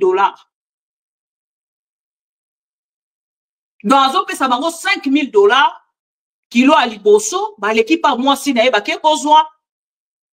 Et nanga pour la bango, qu'il a deuxième partie, il y a 5 kilos, moussou, pour les canasous, bah, qu'est besoin. Pourtant, bongo, il y a peuple congolais. On a bongo, Félix, et tu sais qu'il y a ça qui est, il y a sale boulot au bango, bah, qu'il qui sala, pour qu'il va se retrouver dans Kati Yasseni. Et c'est comme ça que, Moutamba a été récompensé. Moutamba est qu'on député. Boye bisanga penza ce qui pouvoir il y a Félix et tu sais que MLC pardon PPRD et Postulaki Martin Fayou de Postulaki Moutamba allait vraiment avoir des députés. Eliezer allait vraiment avoir des députés. Mbongo et Sololi. Mbongo bazui à gauche, Mbongo bazui à droite, Mbongo wana yangonde et Sali Bango wana bazalelo bakomi koya ko salela biso borgay na télévision Moutamba komi koya ko talisa batuki c'est lui, en fait, le premier politicien, on a le Congo et connaîtra. Et les lots là, l'olègue, il de paix, c'est comme qu'on bimisait na tableau. Il de paix, c'est comme qu'on tient un écran. Bota la moto, yo. Oh, ya ki alobaki ono ya ko bundisa miibi, ye moko moibi. Bota la moto alobaki ko kanga miibi, ye moko kanga moibi na ye kandi. Et c'est comme ça que Moutamba, donc au tali sebino ke azali sur le trace. Il y a Gilles Alunguette. Il sera limogé par Félix et tu sais qu'il sans plaignant. On est à Mahamna Bango et Talibisoté. Donc, si il s'en a point à Félix et tu sais qu'il dit. Mais avant qu'il n'ait point à Félix et tu sais qu'il dit, Boroli Missa, Natia photo et un décorabiso au anniversaire d'Aïeza Lelo. Ndeko El Pichaka, aujourd'hui c'est son anniversaire. Ensemble avec le Pro Congo, nous vous souhaitons un heureux anniversaire, notre frère. L'un des premiers pro-Congo de ma mission TV, il a commencé à nous soutenir. Tango to bandi, la famille pro-Congo, azalaki parmi, premier, en fait, pro-Congo, bandima qui ko s'inscrire, na kati ya badge ya fidélité, et nangambo na ya continuera à soutenir biso, alandara biso ti nangambo ya Twitter, et nangambo ya Facebook, na lokwa mon premier, nangambo ya Facebook, deux fois, qui n'a nangambo ya TikTok, aye pas participer avec une voix compliquée. Leko, El Pichaka, c'est ton anniversaire, et heureux anniversaire. Nzamba Maxela yo epele. O nyonso lukaka. O nyonso zali prière, ya vinayo, po na ba projet na yo ya lobby, nzamba kokisa yango. Topesi yo bon anniversaire. Mbote. Merci beaucoup. Joyeux anniversaire, joyeux anniversaire, joyeux anniversaire, Ndeko El Pichaka, joyeux anniversaire, Mbota Maïla. Voilà. Tant on a sisi na Ndeko El Pichaka, na mizongeli na photo moko yelinga na moto, ya mwana na biso ya mwasi, pour le compte ya Ndeko na biso, Fabien Kouswanika, tolobaki toko soutenir ye, ti mokolo ya activité na ye, gala de charité Mawanga, oekozala le 12 juillet 2025. Ma mission TV, epesi soutien na yango, nandeko, Fabien Kouswanika, na ebisi bandeko nyonso balandaka biso à travers ma mission TV, bandeko bakozala wana, biso pe tokozala wana, na bamboka nyonso boko uta, tokokuta na la Bruxelles, nandeko fara Fadja Congo, parce qu'il y a kozala na version wana mokolo wana, et le collègue kozala tombola na buffet, kozala wana à volonté, toko sepela toko lia. Mais avant toko mona kolia na komela, bandeko réservation, ezali na banque, na numéro ya compte o nazali ko afficher les bino à travers cette photo, et kozala $50. Donc bandeko nyonso o bolandaka biso à travers ma mission TV. Total Isibino soutien Nandeko Fabien Kouswanika pour na activité ya gala de charité au Ekozala le 12 juillet. Voilà. Donc aussi ça na Félix Tshisekedi oyo atalisi biso na ngambo na ye ke azali kokende na ngambo ya bamboka nyonso tokoloba yango bongo aza kobanda voyage d'itinérance. Oh Félix, tu n'as pas le droit de parler, c'est moi qui parle. Allez, reste là. Voilà. Voyage d'itinérance, il y a Félix et Tshisekedi. Boyebite Félix et Tshisekedi. Bautaki kopé ça y est, devoir. Andeko Corneille Nanga. Pona likambo etali ko déclarer en public que lelo a commis collaborer, pardon, a commis ko négocier, c'est-à-dire qu'on négocier na Corneille Nanga. Corneille Nanga pesa qui exercice ya kosala. Félix Tshisekedi na un voyage d'itinérance na ye, bazali kota isabiso ke voyage d'itinérance à travers le pays, précisément dans le province de Lualaba, Rosana Lualaba, Congo central, Bandundu na Équateur. Chers amis,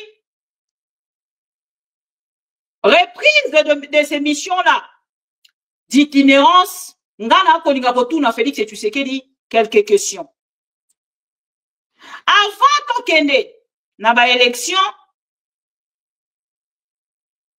to après ba élection, Félix Tshisekedi abandaki mission d'itinérance oyo atambolaki na plusieurs provinces et sika oyo akendaki kotalisa biso na ngambo na ye kalingi a changer constitution d'ici janvier. Asalaki biso promesse, d'ici janvier akokende bongo ko changer constitution. Akotia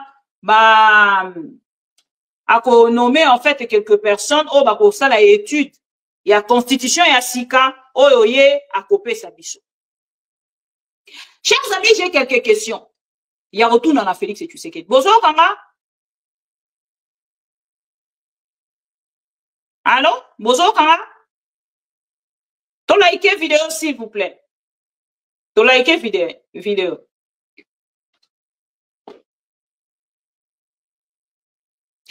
Félix et Tshisekedi, itinérance.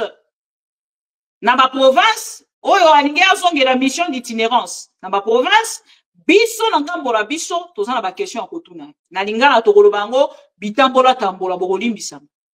Félix Tshisekedi na ngambo na lingi azonge la bitambola tambola na ba province. Lolenge asalaki na oyoyo elekaki. Itinérance yango Félix Tshisekedi akolinga kosala yango. Pona ba calcul personnel, to pona koloba makambo etali intérêt ya mboka. Akokende pour nous créer encore de nouvelles polémiques à travers ses propos parce que déjà yeba kolobate to ezalini. Azo kokende kosala yango pour des objectifs politiques ou azali kokende kosala yango pour azongela likambo ya changement ya constitution. Si les longa ya loko ezokamwisanga constitution oyo Félix Tshisekedi alobaki il faut changer yango pour Congo ezolinge kufa pour na changement ya constitution na esalamité. Félix Tshisekedi atalisaki biso alobi na biso constitution ezali kokanga mboka. Mission na ye d'itinérance wana elekaki ezalaki po atalisa biso lolenge nini bakokende kosala nini ko changer constitution parce que mboka ezali bloqué na constitution. Mais comment la même constitution te mokolo ya lelo ezali kokamba toujours Congo? Comment la même constitution pas encore changé pour que mboka ait avancé, mais ma mécanisme nyonso ya contrôle ya gestion eza kotalisa biso miyibi. Constitution wana moto ezali ko bloquer Félix Tshisekedi akanga Nicolas Kazadi. Constitution oyo ezali ko bloquer bango pona koyiba mongo ya Congo te. Félix Tshisekedi Yohani Mutembezi. Ezali ni su Mutembeza wala mama biso. Yohani Mutembeza. Lelo Félix Tshisekedi. Amélie Johnny Walker soki Et on amelaka mingi comme on ezala nini on de kopero lwa haluba oh pesa ka Félix ekwiti mwa mbangu comme on ezala nini kwiti ya Félix ezala mingi na ni Chivas siko go na question na Félix Tshisekedi itinérance o asana ka liboso résultat nini epesaki amutembeji mutatizaji oh zela pardon nasali erreur na Swahili na ngai Yohani nani mutatizaji ok merci Masudi alobi so Masudi alobi tonzima et Félix Tshisekedi sous Chivas akei kosala promesse na bandeko na biso akasai akomi kuna Yohani mutembezi mutambaji soki mutambaji Félix Tshisekedi akei kuna na Kasai asali bango promesse pendant itinérance na ye wana alobi na bango alobi ndenge na ye boye nga nazokokende mais soki nakei na kotindela bino molimo mosantu oyo ekoya kobongisela bino kalambambuji soki kalambambuji ebongi te nga na bino tokozala na décembre na koya koyebisa bino bobambanga mabanga bandeko nanga Félix Tshisekedi alobi asali promesse na bakasayen en dehors ya promesse ya changement ya constitution oyo ya ke ina ko réaliser te asali promesse pour na makambo etali kalambambuji ayebisi bango alobi cette fois-ci soki babongisi yango te tango na koya awa bobambanga mabanga moto alolenge wana za moto ya kotia lisu matoi na mona ki bande kwa ya Katanga basali mutembezi merci beaucoup Solange Moni Solange même moral merci beaucoup pona evando mona o mama ndeko lobeza ki mutembezi mais o ndeko atali singa wana est compliqué en fait voilà Félix Tshisekedi asali promesse na bandeko nanga bakasanya lobi soki babongisi te na décembre bo bambanga mabanga bandeko wana pe bavandi na ngambu na bango bazeli Félix Tshisekedi babongisa yango boza ko imaginer province ya chef de l'état pona bazwa courant po chef de l'état ye moko aya na kati ya province wana ne bazwi courant alingaka ko complexe bandeko wana lokwa bavandaka na mwinda ya pasi pona babona mwinda fo Félix Tshisekedi akoma na Kasai ne courant ye na Félix Tshisekedi soki pa akei na courant na ye comment bakoki ko imaginer mboka lokola Kasai oyo batalisa biso depuis tozalaki bana mikie ke Kasai ezali mboka oyo ezali na diamant lelo bakotisa mai na mabulu ya badiamant nyonso basilisi badiamant nyonso batie mabulu na kati balongwe wana bakomi Angola soki Angola te bakei Katanga et lelo Félix Tshisekedi na ngambo na ye aza kotalisa ke ye eloko moko oyo akoki kosala kobandela lisusu mission d'itinérance na yebita aza koya koyebisa biso ke ndenge nazali boye nakomi kosolola na nanga azoya mpona koyebisa biso nini est-ce azoya mpona korépondre na Yohani mutembezi na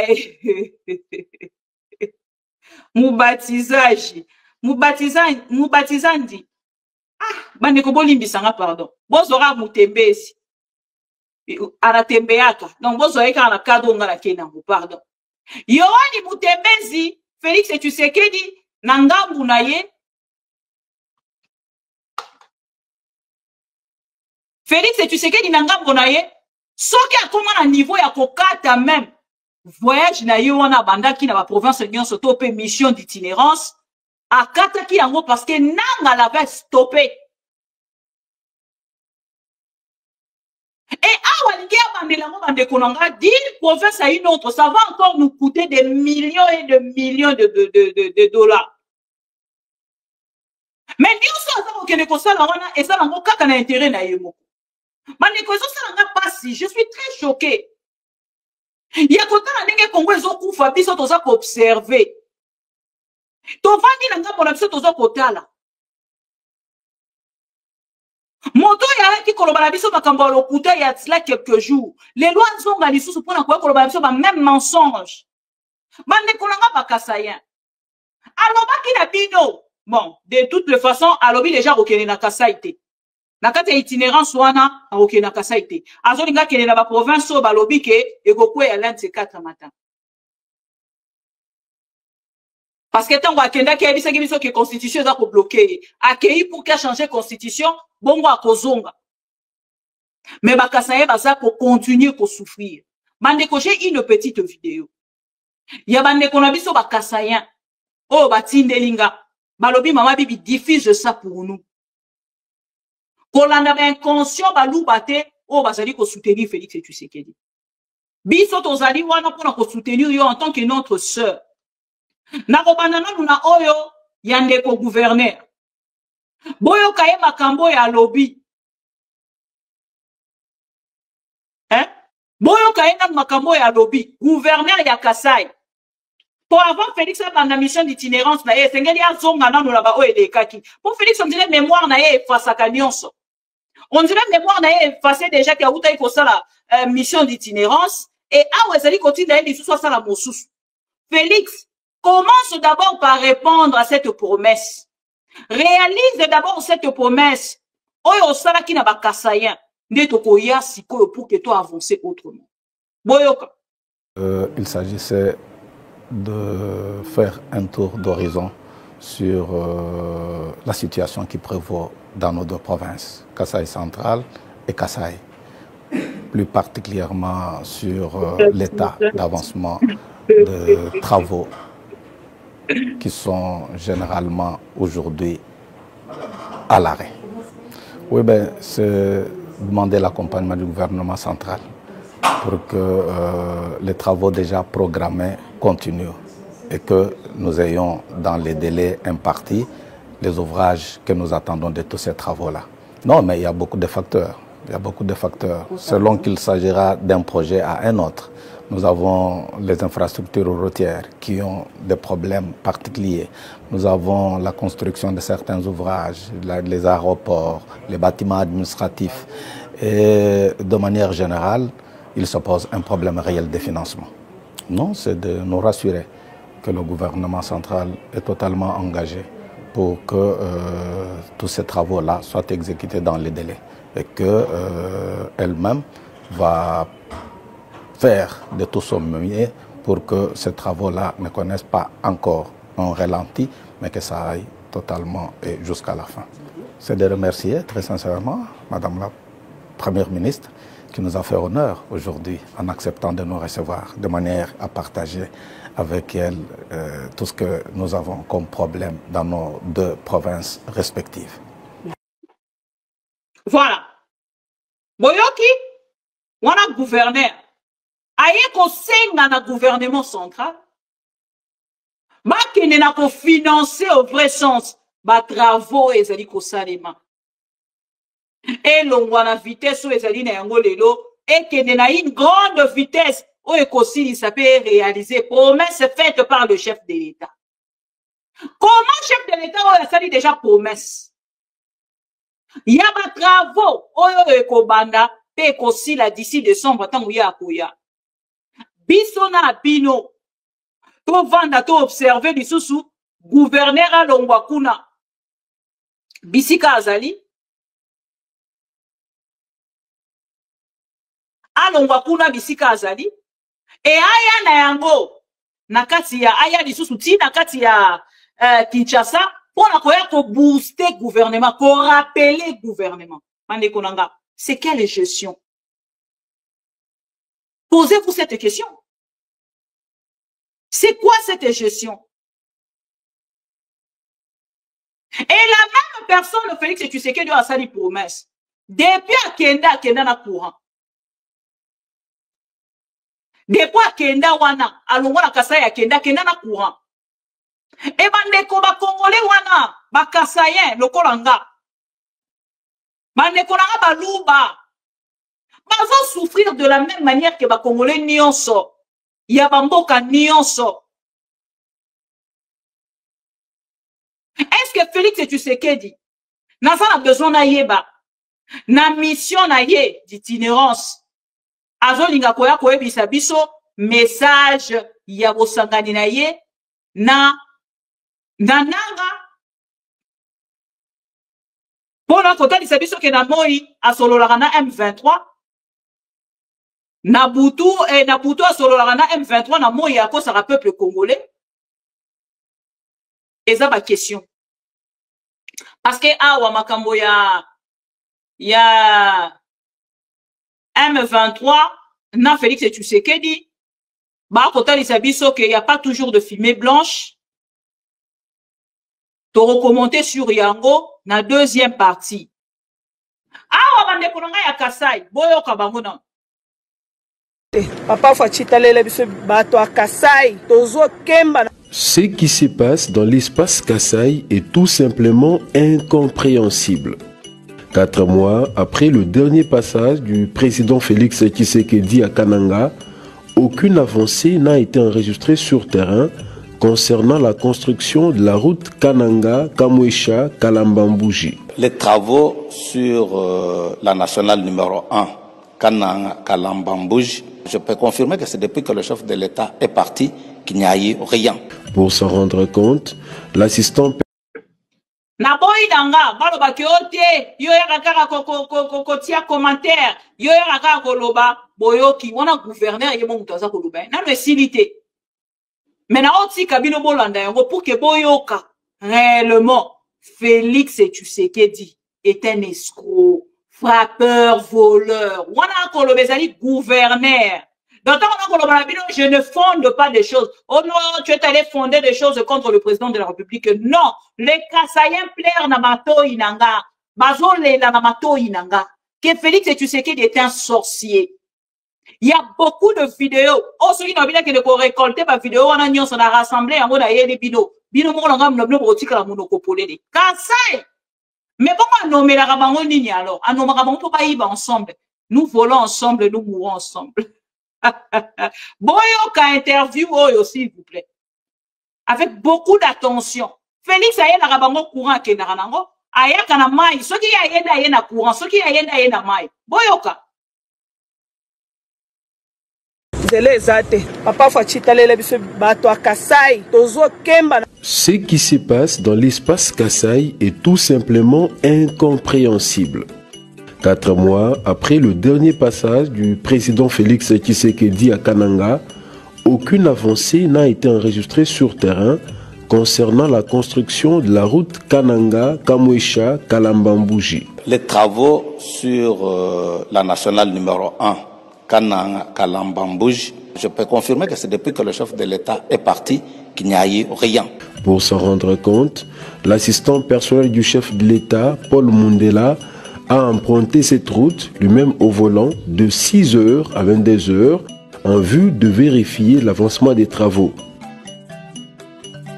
À sa grande surprise, il a constaté que rien n'avait été fait depuis le dernier passage du président Tshisekedi à Kananga. Pourtant, le chef de l'État avait demandé à la population de lui lancer des cailloux au cas où il ne réaliserait pas sa promesse. Accompagné de son équipe, l'homme sûr et correct de Fachi a parcouru le 177 km qui sépare Chikapa et Kananga, stupéfait de voir que les personnes en charge de ces grands travaux ne fournissent aucun effort et continuent de mentir. Emprunter la route Kananga-Kamwesha est cauchemardesque. Des véhicules immobilisés, des marchandises bloquées pendant 3 mois, des accidents fréquents ainsi que des barrières inutiles entravant le développement de l'espace Grand Kasai. Cette inefficacité couplée à l'inaction, c'est le chef de l'État à qui on fait porter ce chapeau. Le réalisateur Franck Cholawetu a aussi ressenti la souffrance qu'éprouvent les usagers de cette route. Il a été choqué en découvrant la réalité de cette voie tant désirée par les Kasaïens, elle qui pourrait favoriser le développement du Grand Kasai. Le vœu émis par la population du Kasaï est de voir le président Félix Tshisekedi remplacer l'actuel ministre des Infrastructures, changer les entreprises impliquées, confier le marché à d'autres entreprises et revisiter les contrats signés pour accélérer l'avancement des travaux.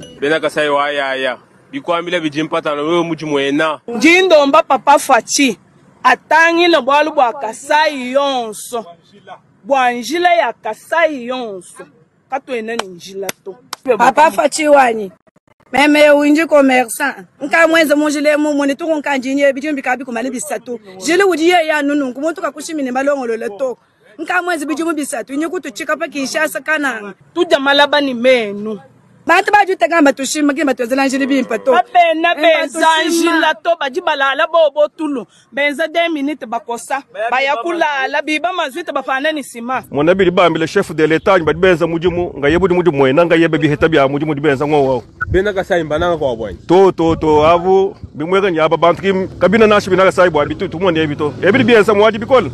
Mwabutu mwakwenza 1h30 minutes. Mwana mutu mungachi mwagenda jisufrere. Ningambila mfumu bwanyi bantu baji muteka bwakwenza mijimu andi ye mutangle ekipe mumbushe ekipe mugebe ekipe ya chana muteka kabina bamwa randra service mu panashu muhela to baji randra mafabu bibianze chishi bianze ni mwaji bikola chola wanyi ba flatter so udi mujitula minu bibangu ngayeba mwabi muji mwene Tshisekedi ye mweshwelelo mwabi bantu bose bamunyema niba munyema nibaga yagunseka bikwabo niba munyema basha bukutuseka nyine nufuni mwanene mwenze chinyi kadi nyewu hatula ufila anbana beto abu kibali bamudetruire surtout bantu beto bajibumbuka kote wakananga kebina benza muji muto. Voilà, Kasai kabwana. Boyoki Kasai nenge kabwana. Bomodi nenge Félix Tshisekedi a divisé ba Kasayen. Oko mona yako pointer batu ya Kasai ya Kananga. Alobi bangonde bazali ko aveugler Félix Tshisekedi. Pour que Félix Tshisekedi amona ramoyibi na bangote ba détournement o bazali ko sala te ya banzela nyonso Tshisekedi ki basala na Kasai central. Chers amis congolais. Ngai na part nanga o na ko ebisa bino, nous sommes des jouisseurs. Oui.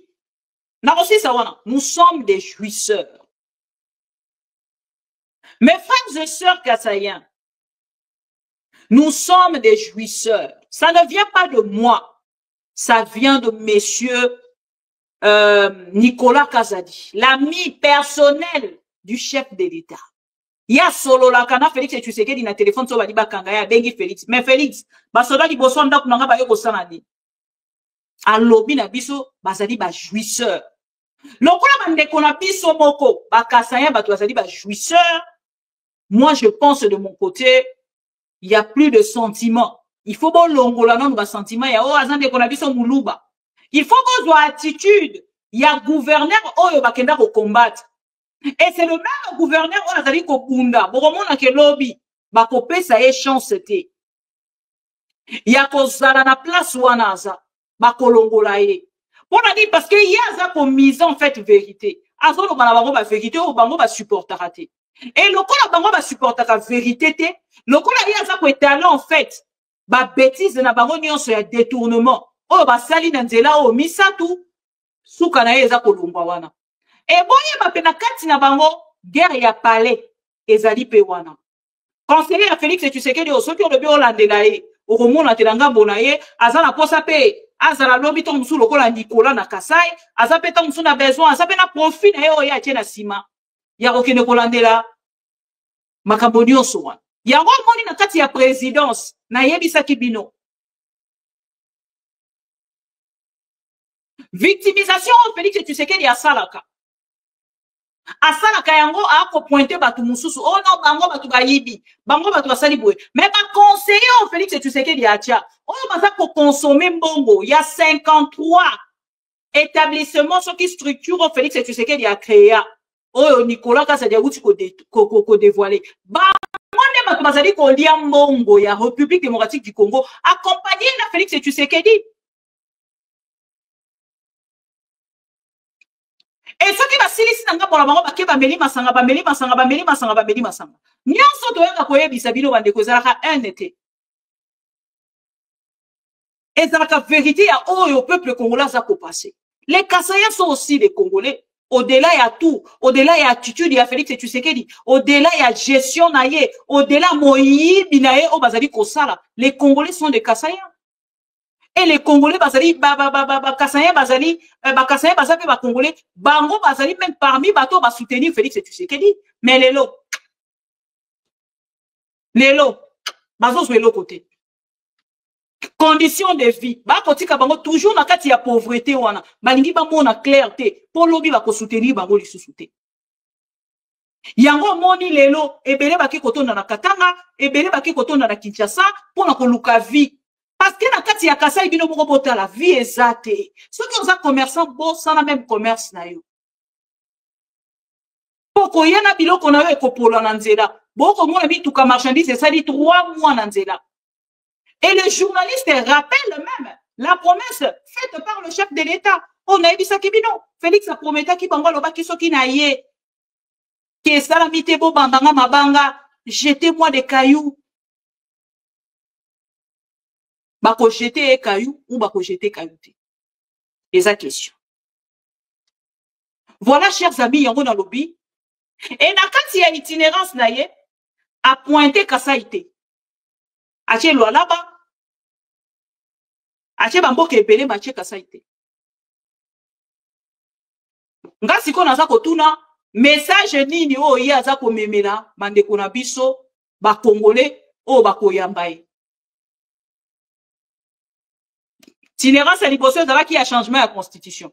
Est-ce qu'à maintenir en gros yango ya guerre bandela question mark.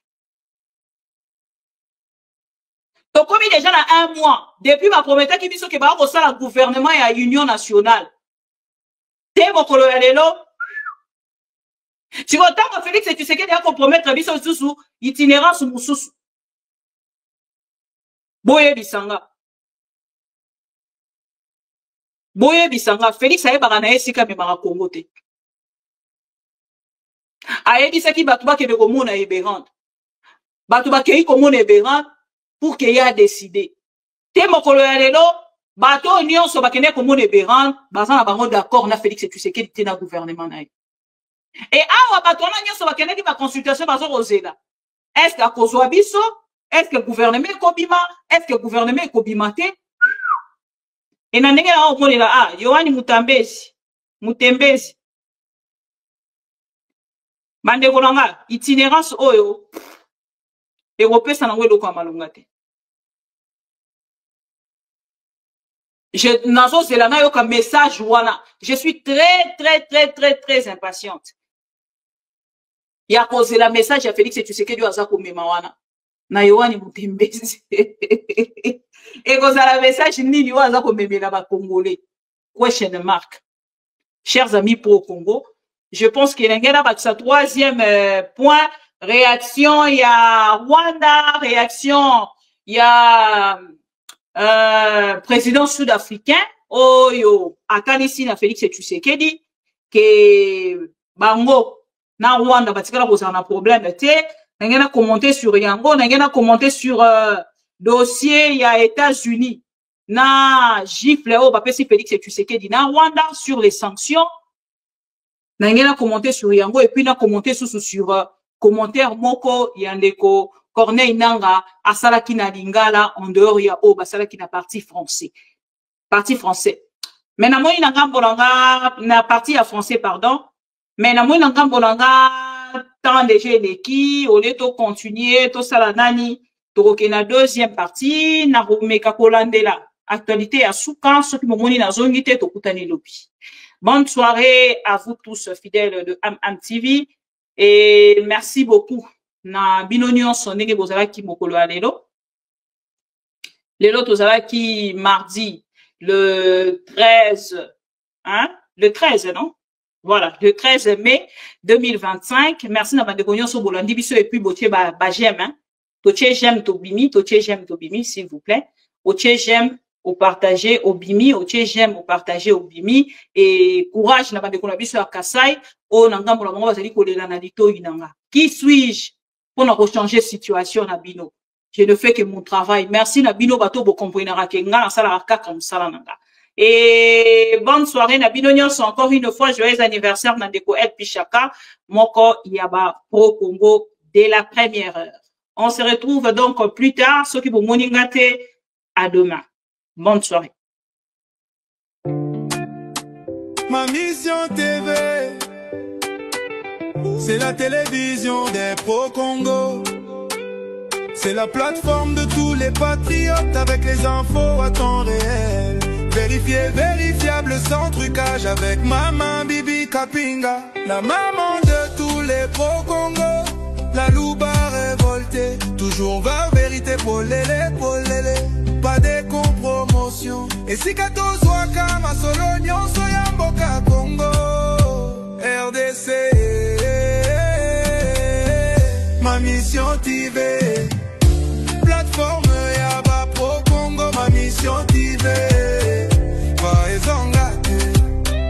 Ma mission TV, ilongo na mama agupia. Ma mission TV, ezika tozwaka basango ya solo. Ma mission TV, mission na biso bokangola mi ya Congo.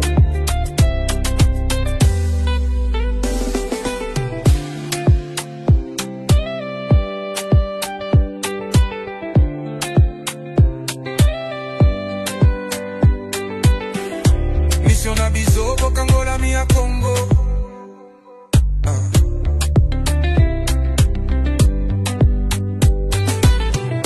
Mission na biso bokangola mi ya Congo.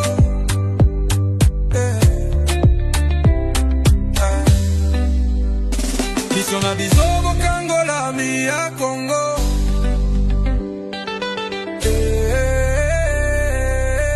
Ma mission TV, plateforme ya ba pro Congo. Ma mission TV, pas engagé. Ma mission TV.